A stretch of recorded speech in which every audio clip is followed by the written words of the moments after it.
तुर्बत में मुसल्लह अफराद की फायरिंग से JUI के रहनुमा और मुमताज़ आलिम-ए-दीन मुफ्ती शाह मीर बसिंजो जाँ बहक हो गए।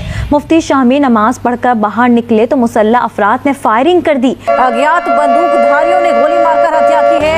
ISI की मदद करने वाला शाह मीर, जिसकी हत्या की गई, कुलभूषण मामले का साजिश करता था। शाह मीर हिंदुस्तान जो है उसकी जो एजेंसीज हैं वो इस दहशतगर्दी के दरपे है।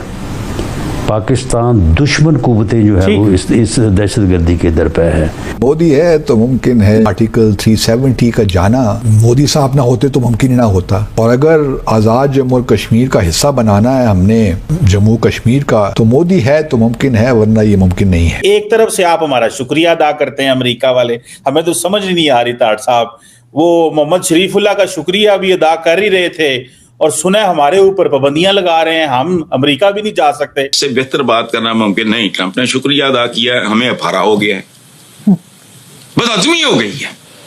अजीब लोग हैं, शुक्रिया अदा किया, वो भाई नॉर्मल है। बलूचिस्तान पाकिस्तान के साथ मिलना नहीं चाहता था और बलूचिस्तान का ज़बरदस्ती पाकिस्तान के साथ इल्हाक किया गया कि बेस के ऊपर फिर पाकिस्तान से इसको तोड़ने की बात करते हैं। ना हमारे पास तालीम है, ना तरबियत है, ना क्रिएटिविटी है, और गपौड़िए हम इतने हैं। पाकिस्तान में टैलेंट की कमी नहीं, कादा टैलेंट हो। नमस्कार दोस्तों, फिर एक बार पाकिस्तान में अननोन गनमैन एक्टिव हो गए हैं, जहां पर हर कुछ दिनों में पाकिस्तान के अनमोल रतन को ठोक रहे हैं। इसी तरह से दोस्तों आज फिर अननोन गनमैन ने एक और पाकिस्तान अनमोल रतन को ठोक दिया। दरअसल दोस्तों इसका नाम है मुफ्ती शाह मीर, जिसने भारत के एक बिजनेसमैन कुलभूषण यादव को किडनैप कर ईरान से पाकिस्तान ले गया और ISI को सौंप दिया, जिसे ISI भारत के खिलाफ इस्तेमाल कर रहा है और कह रहा है कि ये भारत का एजेंसी रॉ का एजेंट है।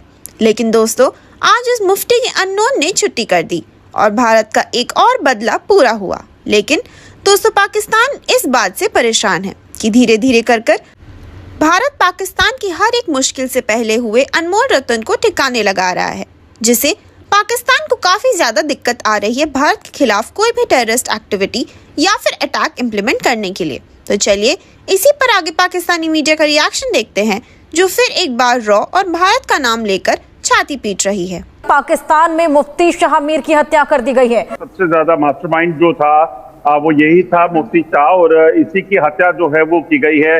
अज्ञात बंदूकधारियों द्वारा इसकी हत्या कर दी गई है। दरअसल आप देखें तो पिछले लंबे समय से पाकिस्तान में जो आतंकवाद चल रहा था, उस आतंकवाद की भेंट पाकिस्तान अब खुद चढ़ने लगा है। और खासतौर पे ये जो आतंकी कमांडर और आतंकी सरगना है, ये लगातार एक दूसरे को निशाना बनाने के सिलसिले में जुटे हैं। और इसके पीछे की वजह ये है कि पाकिस्तान में जो हालात हैं और उसके साथ साथ पाकिस्तानी सेना का जो सुप्रीमेसी का जो किया हुआ है कि कौन सा दल कितने लोगों को क्या नुकसान पहुंचा सकता है, कितने आतंकी हमले कर सकता है, तो वो सुप्रीमेसी बनाए रखने के लिए कहीं ना कहीं आतंकी संगठनों में होड़ लगी हुई है। और उसी में अब इस मुफ्ती जो शाह जो है उसकी हत्या की गई है। और ये पहला मामला नहीं है, इससे पहले भी अगर आप देखें तो पाकिस्तान में लगातार इसी तरह से जो टेरर कमांडर हैं उनके जाने का सिलसिला जो है वो चल रहा है। असल बात ये है कि इस दहशतगर्दी के पीछे जो है वो हमारा अज़ली दुश्मन मुल्क, जिसने हमारा वजूद ही तस्लीम नहीं किया, वो है। उसकी जो इंटेलिजेंस एजेंसी रहा है वो है। उसके बाद अफ़गानिस्तान में जो हुकूमत कायम हुई है अफ़गान तालिबान की, वो भले हमारे वजूद के दरपे ना हो, लेकिन उनकी एक अपनी सोच और एक अपनी उनकी जो है वो अपना स्ट्रेटजी है। उसके तहत वहाँ पे जो TTP या फितना ख्वारिज जो है वो वहाँ पे शेल्टर में बैठे हैं। वहाँ पे उन्हें जो है वो ये सहूलत या ये यानी मौका हासिल है कि वहाँ पे बैठ के वो तैयारी करके जो है वहाँ पे जो है वो हमारे दुश्मन मुल्क से मदद हासिल करें, असला हासिल करें, फंड्स हासिल करें, और उसके बाद फिर लोगों को गुमराह करके जो है वो, जिनमें से अक्सर तादाद जो है वो उन्हीं लोगों की है जो हमारे मुल्क से तल्लुक़ रखते हैं या हमारे जो है हम में से हैं तो उनको भेजें और वो यहाँ पे आके ये दहशतगर्दी के जो है वो वाक़यात करें। उसमें अफ़गानिस्तान के बाशिंदे भी जो है वो आइडेंटिफाई हुए।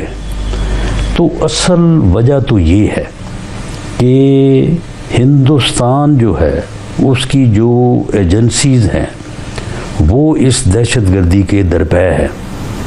पाकिस्तान दुश्मन कुव्वतें जो है वो इस दहशतगर्दी के दरपे है। बलूचिस्तान पाकिस्तान के साथ मिलना नहीं चाहता था और बलूचिस्तान का ज़बरदस्ती पाकिस्तान के साथ इल्हाक किया गया, और इसी प्रोपेगेंडा की बेस के ऊपर फिर पाकिस्तान से इसको तोड़ने की बात करते हैं और पूरी दुनिया के अंदर भी शोर इसी बात पे ये जो दहशतगर्द गिरोह हैं वो मचाते हैं।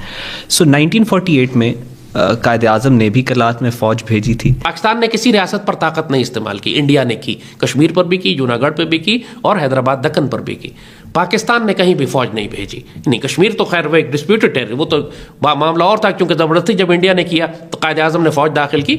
उसके अलावा बाकी सारी रियासतें अपनी मर्जी से पाकिस्तान में शामिल हुई यहाँ के, और फिर पाकिस्तान का हिस्सा 1970s में आखिर सवात ने भी अपने आप को टोटली, क्योंकि सवात वैसे ही पाकिस्तान के वफादार थे, उनके लोग वैसी हुकूमत पाकिस्तान में थे, उनका बेटा फौज में था, तो किसी भी पाकिस्तानी हुकूमत ने वाली सवात के साथ छेड़छाड़ नहीं की। क्या ठीक है, आप अंदर अपना निज़ाम चलाते रहें, बाकी ऊपर पूरा पाकिस्तान आपके आसपास मौजूद है। 70s में उन्होंने भी अपने आप को पाकिस्तान से शामिल कर दिया। जैसे आप देखें, ये तफसील से ये बात मैं इसलिए कर रहा हूं कि कॉन्टेक्स्ट पूरा आपको समझ में आ जाए। जब पाकिस्तान बना तो कायदे आज़म ने खुद कबायलियों से कहा कि हम आपके इलाकों में पाकिस्तानी फौज नहीं भेजेंगे, इसीलिए उसको आज़ाद इलाका कहते थे। आप समझ लो, कबायलियों ने कहा कि जी हम पाकिस्तान से शामिल हो रहे हैं, लेकिन हमारा अपना तर्ज ज़िंदगी है जो हम सदियों से चलाते आ रहे हैं, तो आप हमें इजाज़त देंगे कि यहाँ पर पाकिस्तानी फौज ना दाखिल हो, हम अपनी मर्जी से अपने कबायली निज़ाम चलाएंगे।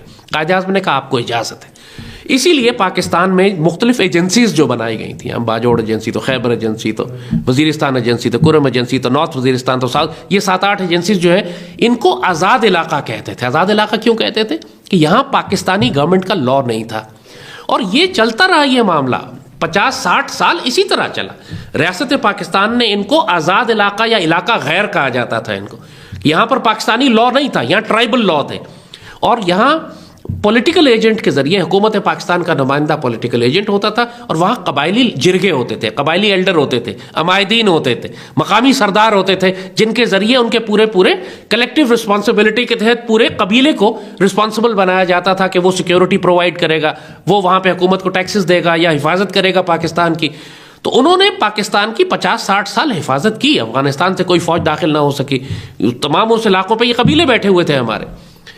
ये जब अमेरिकन इवन सोवियत दौर में भी ये कबीले, आपने देखा कि सारा इलाका, जनरल ज़िया ने भी इन इलाकों में फौज दाखिल नहीं की पाकिस्तान की।